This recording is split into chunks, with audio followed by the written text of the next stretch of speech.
जय श्री राम। मीन राशि के जातकों, साप्ताहिक राशिफल 25 अक्टूबर से लेकर 30 अक्टूबर तक आपके लिए कैसा रहेगा, आइए इसको जानते हैं चंद्रमा के गोचर के आधार पर। और चंद्रमा शुरुआत में 25 अक्टूबर को देखें तो नीच के होकर आपकी राशि से नवम भाव में रहेंगे, लेकिन उसके साथ केंद्र के स्वामी ग्रह बुध है, ये भी पॉजिटिव है।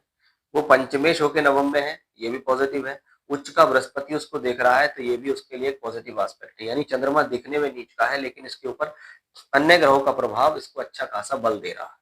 जब बल दे रहा है तो हम ऐसे चंद्रमा से कहेंगे कि ये हफ्ते की एक अच्छी शुरुआत है। इसको हम चाहे फाइनेंशियली कहें, चाहे प्रोफेशनली कहें, चाहे जॉब के लिए कहें, चाहे व्यापार के लिए कहें, पॉजिटिव है। स्पेशली शिक्षा, विद्या, बुद्धि, ज्ञान के लिए अच्छा, क्योंकि चंद्रमा आपके लिए पंचम के स्वामी। अब 26, 27 और 28 अक्टूबर के लिए जो चंद्रमा है वो गोचर बदलकर आपकी राशि से दशम भाव में है। कर्म भाव में ग्रह का जाना, कर्म के प्रति आकर्षण, कर्म को कराना, प्रोफेशनल लाइफ के लिए कुछ बड़ा और बेहतर करने में सक्षम है।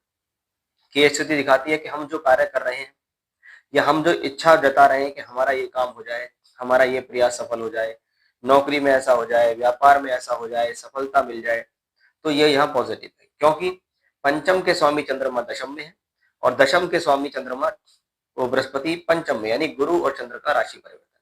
तो सबसे पहले जितने भी लोग एजुकेशन कर रहे हैं तो हम कहेंगे शिक्षा, विद्या, बुद्धि, ज्ञान के लिए समय बहुत बढ़िया। आपके निर्णयों से आपको फायदा देगा, आपको फाइनेंशियली बेहतर करता है।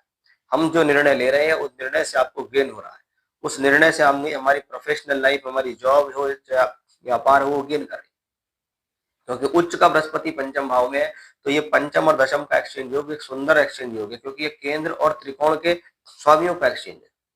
और जब भी केंद्र त्रिकोण के स्वामी एक्सचेंज करते हैं तो ये एक सुंदर धनयोग भी बना सकते हैं, ये राजयोग भी बना सकते हैं। यानी ये स्थिति चंद्र गुरु से एक पॉजिटिव है, यानी आपको एक सकारात्मकता देने के लिए आई है।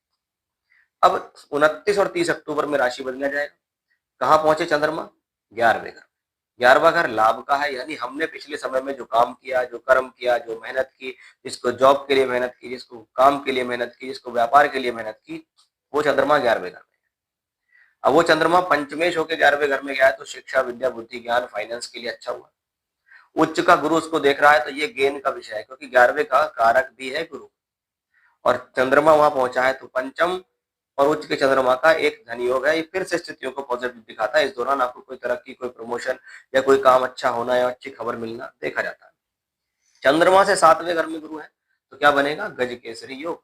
और गज केसरी योग हमेशा से क्या होता है? शत्रुओं को हराने वाला, विषम से विषम परिस्थितियों में लड़कर जीत हासिल करने वाला, अपने खुद के संघर्ष, खुद की मेहनत से आगे बढ़ता है। यानी दूसरों के कंधे पे बंदूक नहीं रखनी है, अपना काम स्वयं करना है और उसमें आपको जीत भी हासिल